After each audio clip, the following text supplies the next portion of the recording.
జై శ్రీరామ్.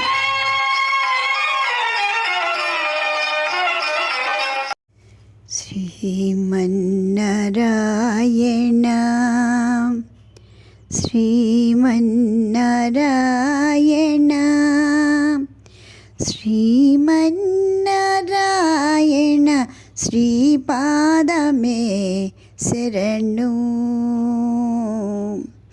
శ్రీమన్నారాయణ శ్రీమన్నారాయణ శ్రీమన్నారాయణ శ్రీపాదమే శరణు.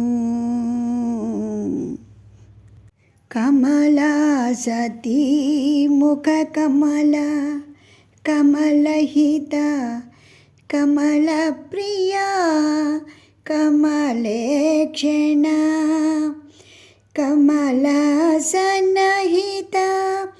గరుడ గమన శ్రీ కమలనాభ నీ పద కమలమే శరణు. శ్రీమన్నారాయణ శ్రీమన్నారాయణ శ్రీమన్నారాయణ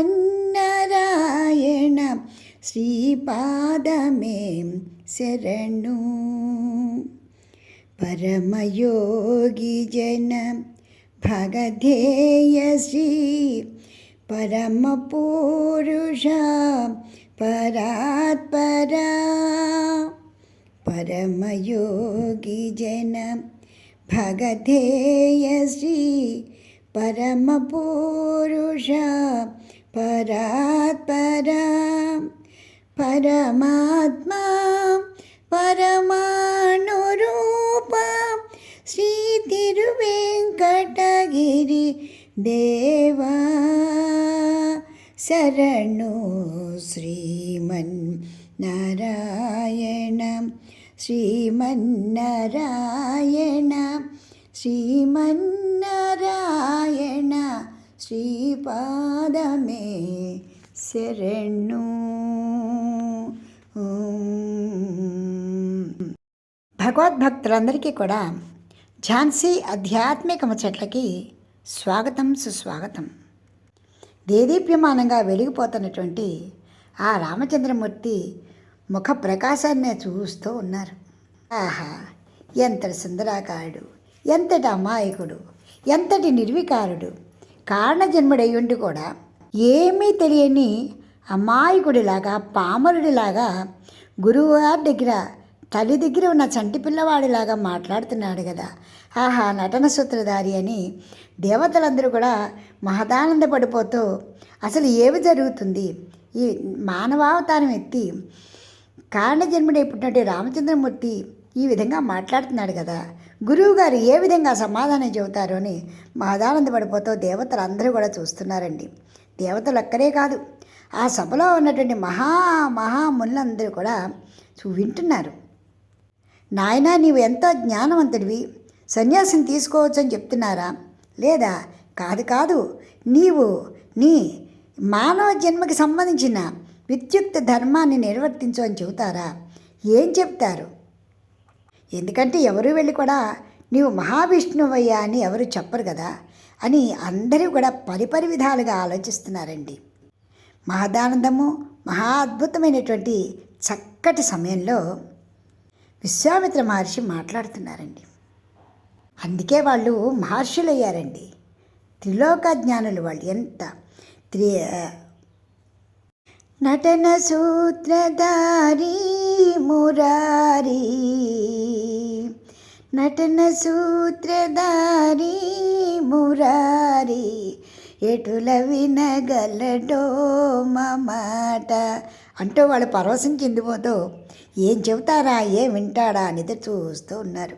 ఆ సమయంలో విశ్వామిత్ర మహర్షి, బాగు శ్రీరామచంద్ర, ఓ కౌసల్యతనయ, ఓ దశరథ నందన, ఇవి చెప్పింది సమస్తము కూడా నిత్యము సత్యము. కానీ బంగారు పళ్ళానికైనా గోడ చేరువ అవసరం అవుతున్నట్లుగా నీ బుద్ధికి కొంత సూక్ష్మతత్వం అవసరంగా ఉంది. నీ జ్ఞానానికి మెరుగుపెట్టి దానిలోని సూక్ష్మతత్వాన్ని నీకు చెప్పవలసినటువంటి అగత్యం ఏర్పడింది. అందుకు తగిన గురువు వశిష్ఠ మహర్షియే. మీ వంశపారంపర్యంగా వస్తున్నటువంటి గురుదేవులు వారి ద్వారానే నీకు కావాల్సినటువంటి జ్ఞానోపదేశం అంతా కూడా చేయబడుతుంది. ఇది మా అందరికీ కూడా చాలా సుదినము. ఒకప్పుడు నేను వశిష్ఠ మహర్షి కూడా ఇద్దరము సాక్షాత్తు ఆ బ్రహ్మ దగ్గర నుంచి నేర్చుకున్నటువంటి ఆత్మతత్వ జ్ఞానాన్ని నీకు బోధ చేయమని వశిష్ఠ మహర్షి గారిని అడుగుతాను. వశిష్ఠ మహర్షి మీకే కాదు నాకు కూడా గురువే.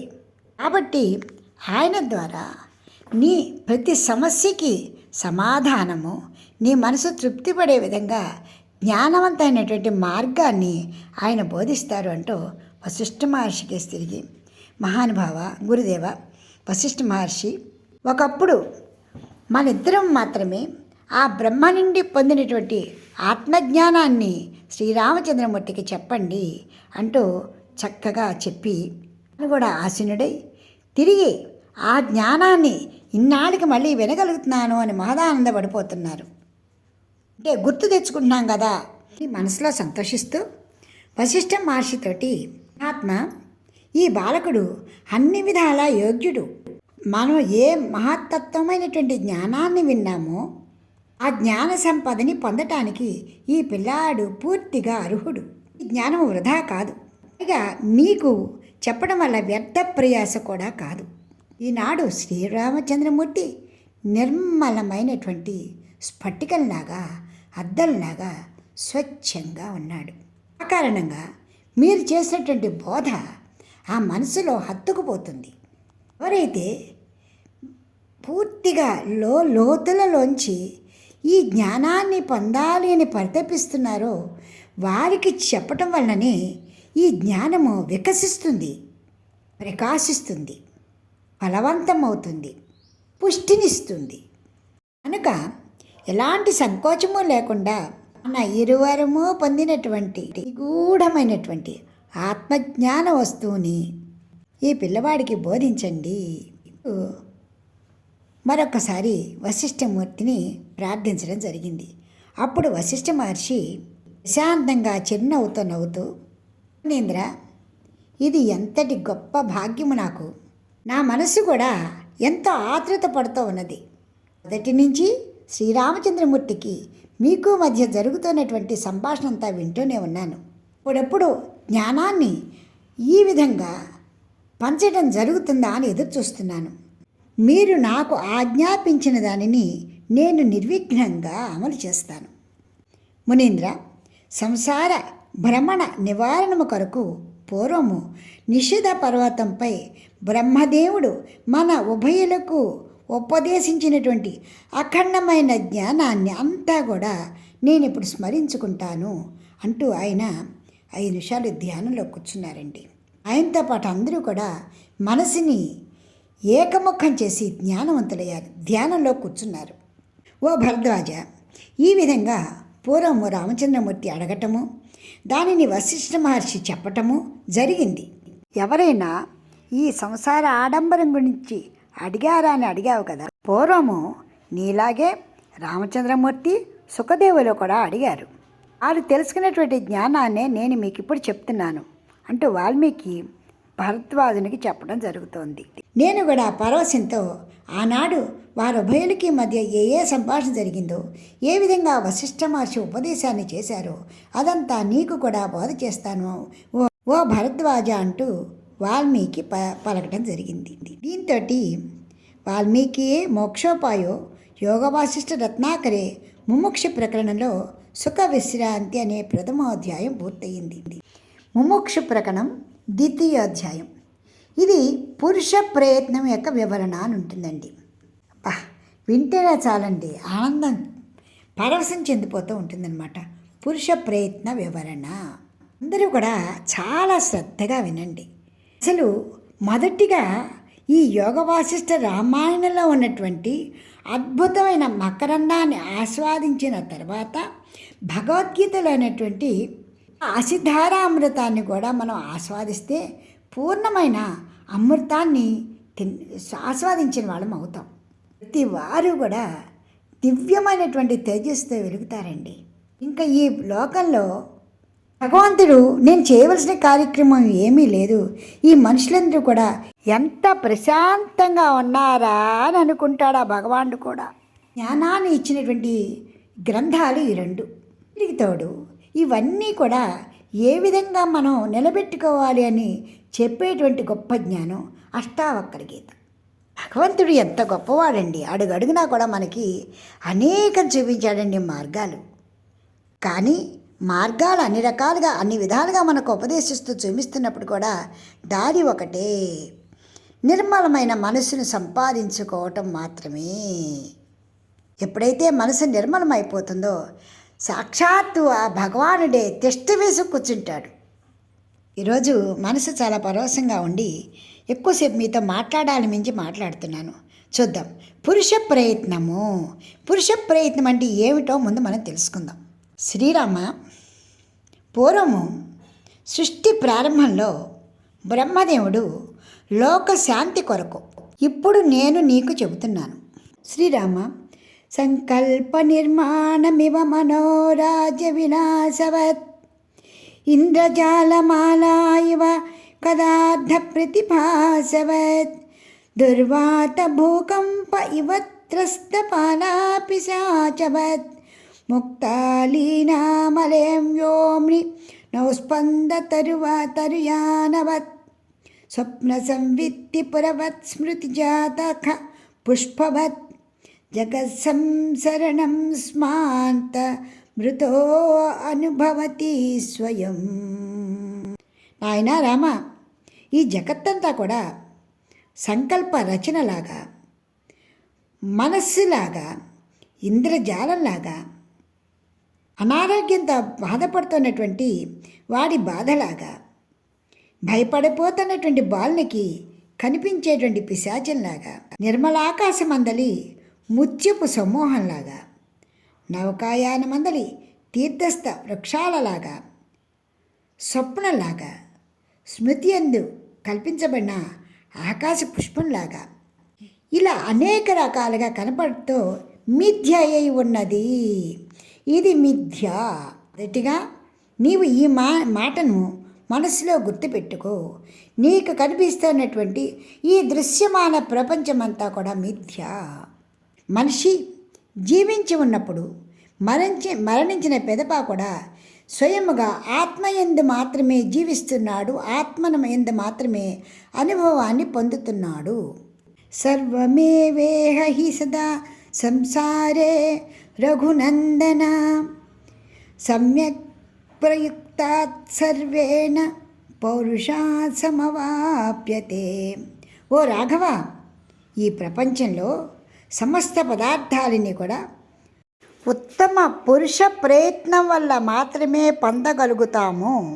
అయాచితంగా ఏదీ కూడా లభ్యము కాదు.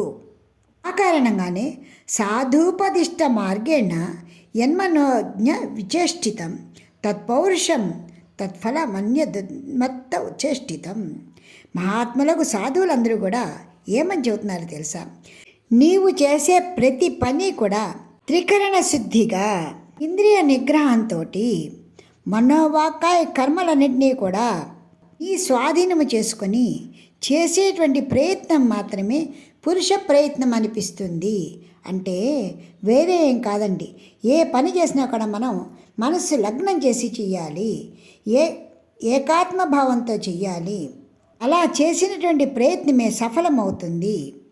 ఇప్పుడు ఇలా నేను చెప్పగానే అబ్బో ఇదేదో మనకి చేత కాదు, చాలా గొప్ప విషయాన్ని వశిష్ఠ మహర్షి చెప్పారు, అది రామచంద్రమూర్తి లాంటి వాడికి సాధ్యం అవుతుంది అని అనుకుంటారు. ఏమీ కాదు.